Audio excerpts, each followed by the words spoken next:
A continuación, grandes y pequeñas historias de la historia. Clasificación A. Apto para todo público.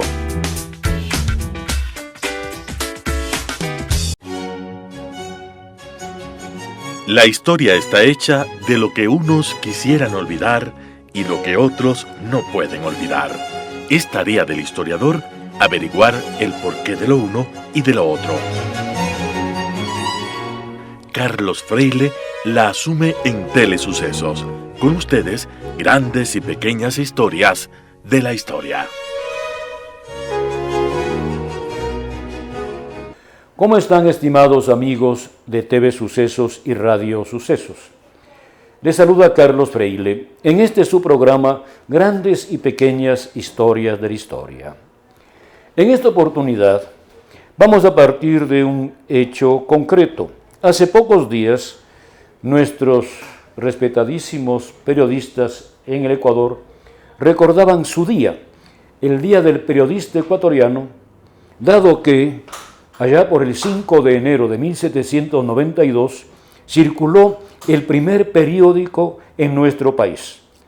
Como todos nosotros sabemos, ese periódico fue fundado, dirigido y escrito en gran parte por Eugenio Espejo, nuestro precursor de la independencia. En consecuencia, nuestros periodistas, los medios de comunicación, recordaron a Eugenio Espejo. Indudablemente, este recuerdo es positivo y debe ser siempre implementado, mejorado a lo largo de los años. Nosotros tenemos que recordar a quienes en el pasado de nuestro país pusieron su grano de arena por nuestra libertad, por nuestro progreso, por una mayor justicia, una mayor participación de la gente en la vida académica, política, económica, etc. Todos aquellos que han hecho, y todas aquellas para que estamos de acuerdo con lo políticamente correcto, han hecho, digo, algo por este país, por esta patria, por este conjunto de pueblos. Bien, en un periódico de la capital salió la siguiente noticia, el siguiente reportaje, tal vez corto, si así se puede llamar, por los pasos de Eugenio Espejo. Y como digo, me parece muy bien que se recorra otra vez con la gente y con el pueblo de Quito, con los visitantes, los pasos de Eugenio Espejo. Pero se dicen algunas cosas que nosotros tenemos ahora que matizar, porque no siempre lo que se dice, lo que se imprime, está de acuerdo con la verdad histórica, y no siempre lo que se dice en las guías turísticas está también de acuerdo con esa verdad histórica, o por lo menos con lo que afirman los documentos. Leo: la historia de Quito omite pequeños detalles que los libros no cuentan. Aquello se comprobó este fin de semana tras un recorrido por los lugares que cautivaron a Eugenio Espejo, editor del primer periódico Primicias de la Cultura de Quito. En eso estamos de acuerdo. Eugenio Espejo fue el fundador, el editor de las Primicias de la Cultura de Quito, órgano de una sociedad que se fundó por iniciativa de Espejo, con la colaboración de otras personas, el obispo José Pérez Calama, por ejemplo, para el progreso de este país. Pero luego sigue diciendo así: con la guía de NN, no quiero nombrar por razones obvias, miembro de la cofradía NN, entidad que busca recuperar la memoria oral, se caminó por la capilla de San José o la propia iglesia de El Tejar, donde reposan los restos de este ilustre personaje. Me parece a mí que es importante y también digno de aplauso recuperar la memoria oral, porque hay una memoria escrita que está en los documentos. Hay otra memoria que está en los monumentos, sobre eso vamos a volver, que también es indispensable rescatar, y eso también, merece felicitación. Pero a veces se afirman, ¿no?, verdades que no lo son. Esta última que acabo de leer: o la propia iglesia de El Tejar, donde reposan los restos de este ilustre personaje. Con todo respeto a la señorita NN y a la asociación NN, me permito decir que desde 1975, hace ya bastantes años, he dedicado parte de mis esfuerzos intelectuales a la figura y a la obra de Eugenio Espejo. De estos esfuerzos han nacido varios libros sobre la figura de Eugenio Espejo. Y precisamente allá por 1975-76, y luego también un poco más tarde, pero sobre todo en esos años, fui con un grupo de investigadores, de historiadores, a la iglesia del Tejar, al cementerio del Tejar, y recorrimos todo el conjunto arquitectónico y el conjunto que guarda las tumbas de muchísimas personas. Y nos tardamos bastante tiempo porque no lo hicimos de una sola vez. Y fuimos viendo tumba por tumba, lápida por lápida. Y no encontramos para nada una lápida en donde se dijera que ahí estaban los restos de Eugenio Espejo. Según las informaciones que he manejado de manera documental, se dice que estuvo allí sepultado Eugenio Espejo. Eso es cierto. La partida de defunción de Eugenio Espejo nos indica que fue sepultado allí. Después hay dos tradiciones, como dice aquí, dos vertientes de la memoria oral. La una dice que, pasados los años, como desapareció la familia Espejo, murió su hermano Juan Pablo, sacerdote, murió su hermana Manuela, sin tener otros parientes, al final los restos de Eugenio Espejo habrían sido sacados del nicho donde estaban y colocados en la fosa común, como era la costumbre en esa época. Primera tradición oral. Segunda tradición oral que también he escuchado, que Eugenio Espejo fue sepultado en un mausoleo de una familia X. Una familia muy amiga de Espejo habría dado a Espejo un lugar, un nicho, para que ahí, o a su hermana, que era la sobreviviente, su hermano no estaba aquí, por lo que nosotros sabemos, y le enterraron ahí. Pasados los años, ya en el siglo XX, este pequeño mausoleo que estaba en el cementerio del Tejar fue derruido por razones, si no recuerdo mal, de conservación. Eso me han dicho, esto es tradición oral. Fue derrocado porque de alguna manera provocaba humedad, alguna cosa así. Y esos restos también fueron otra vez inhumados en la fosa común. Estas dos son las tradiciones orales que nosotros tenemos sobre la sepultura de Eugenio Espejo. Años más tarde, yo me encontré con la sorpresa de que se había dicho que estaban allí los restos de Eugenio Espejo y que una persona, una señora, los había encontrado. Pero nunca, como especialista que soy en Eugenio Espejo, además se me pidió mi opinión en esa época, nunca he visto que se haya mostrado una prueba fehaciente científica de que esos eran los restos de Eugenio Espejo. Se nos dijo, por ejemplo, que se había encontrado en una caja los restos de una persona y afuera estaba puesto en la caja de madera Eugenio Espejo. Nunca se nos mostró los análisis, primero, de los restos, para saber de cuándo eran esos restos. Hay algo más. En segundo lugar, nunca se nos mostraron los análisis de la caja, de la madera, de cuándo datan, cuándo fue barnizada. Tercero, nunca se nos mostraron los análisis de la inscripción, del metal, el análisis del tipo de letra, de con qué se hicieron las letras, etcétera, etcétera. Es más, según un conocidísimo historiador ecuatoriano, entre esos restos se habían encontrado alguna muestra de dentadura postiza. Y todos nosotros sabemos que en tiempo de Eugenio Espejo no había dentadura postiza. Esto, como digo, lo último es versión de una persona.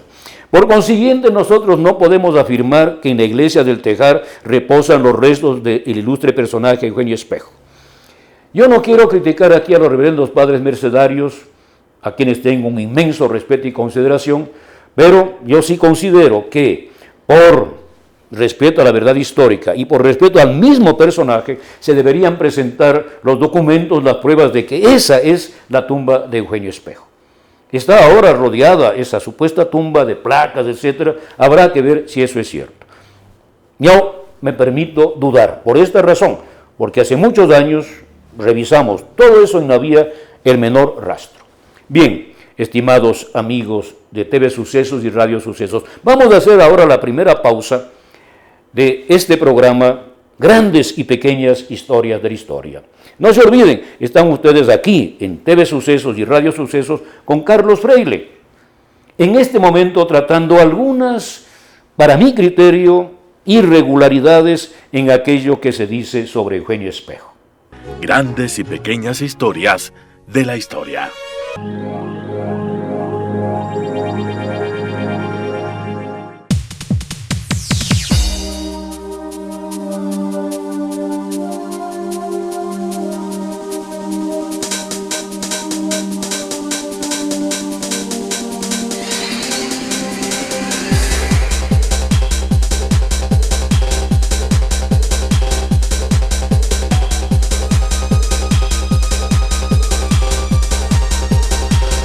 Telesucesos, porque Quito TV.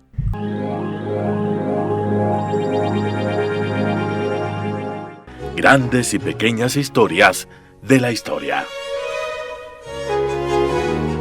Queridos amigos de TV Sucesos y Radio Sucesos, están ustedes con Carlos Freile en este su programa, Grandes y Pequeñas Historias de la Historia. Comentando ahora una noticia, un reportaje, como quiera llamarse, no soy experto en esto del periodismo, ¿no?, sobre los pasos de Eugenio Espejo.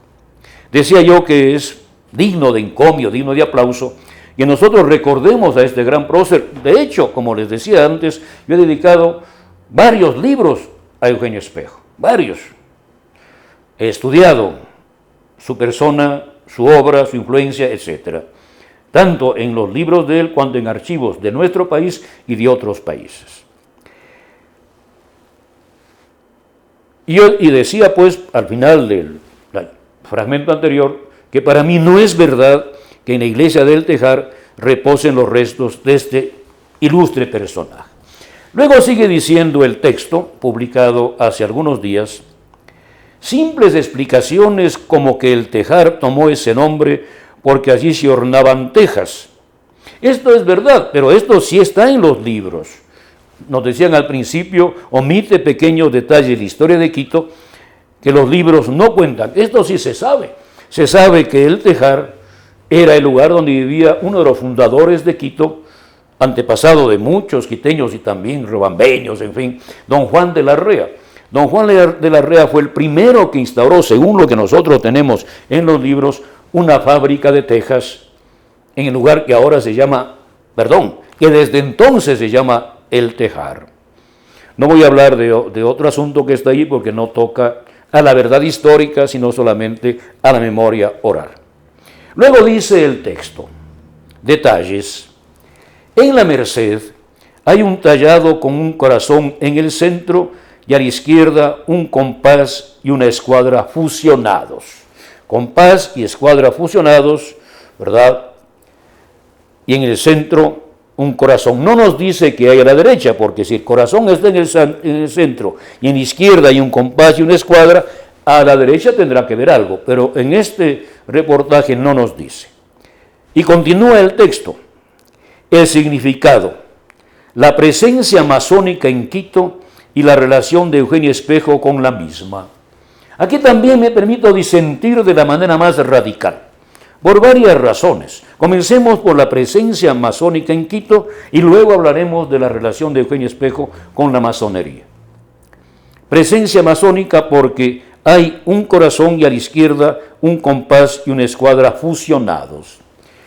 Según los datos que ustedes pueden controlar en los historiadores del arte, el padre Vargas, José Gabriel Navarro, etcétera, etcétera, etcétera, por hablar solamente de los dos grandes clásicos ya fallecidos. No quiero callar el nombre de alguna persona que todavía vive, por eso no nombro a los actuales, que siguen siendo estudiosos, estudiosas, que aportan muchísimo con la historia del arte ecuatoriano. Bien, según los historiadores, según los documentos que nosotros también podemos manejar, la iglesia de la Merced se terminó en 1627.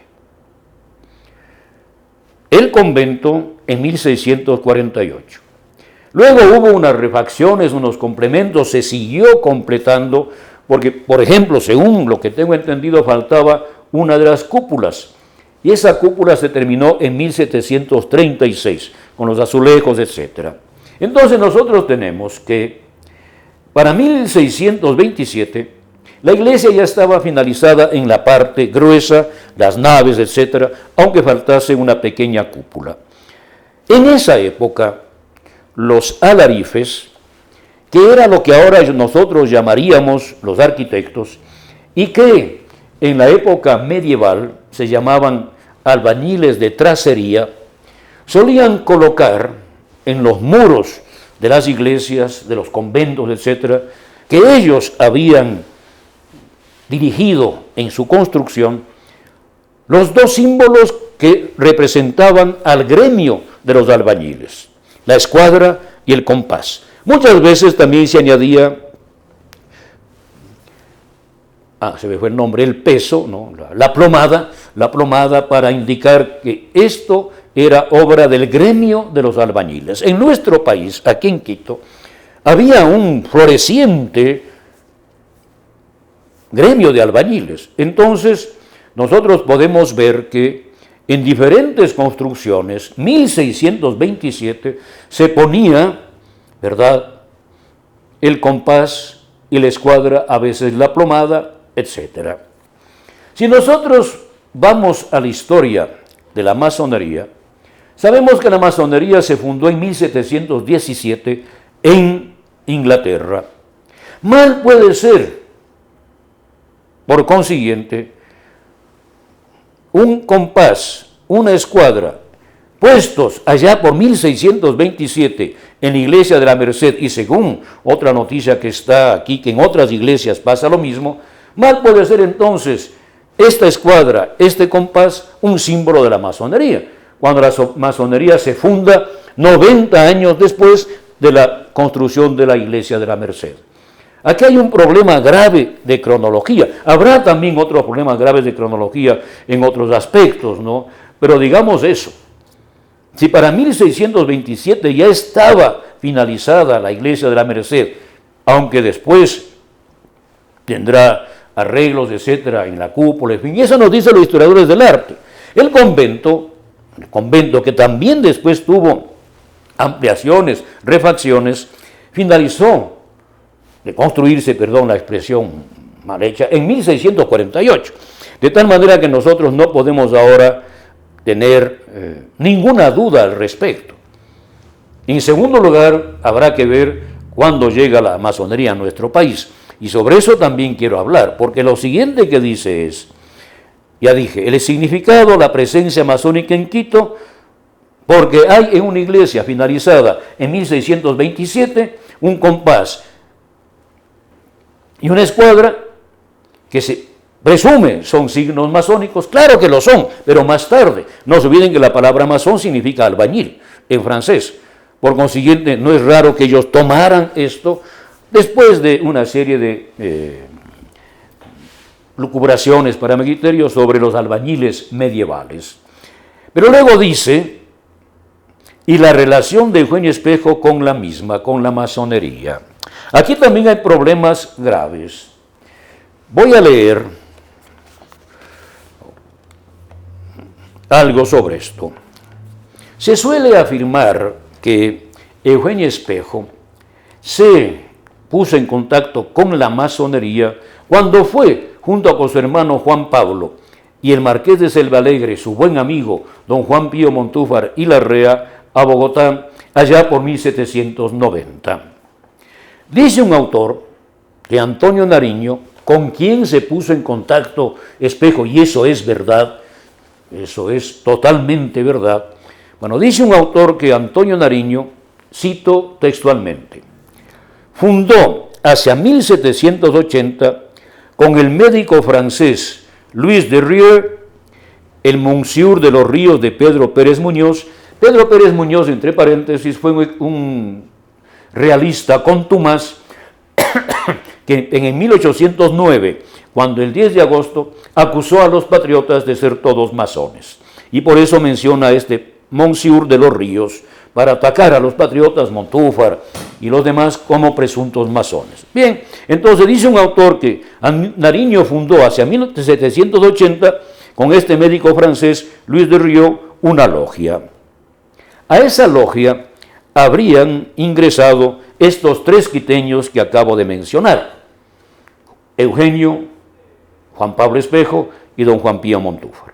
Eso es lo que se afirma. Vamos a ver si esto tiene garantías de verdad o por lo menos, para ser muy modesto, nos plantea serias dificultades. Pero por ahora vamos a hacer la segunda pausa. No se olviden, queridos amigos, estamos hablando de Eugenio Espejo, aquí en TV Sucesos y Radio Sucesos, en el programa Grandes y Pequeñas Historias de la Historia. Esta, sin lugar a dudas, es una pequeña historia nuestra, local, referida a un personaje muy entrañable para los ecuatorianos, pero no de carácter universal. La historia está hecha de lo que unos quisieran olvidar y lo que otros no pueden olvidar. Es tarea del historiador averiguar el porqué de lo uno y de lo otro. Carlos Freile la asume en Telesucesos. Con ustedes, grandes y pequeñas historias de la historia.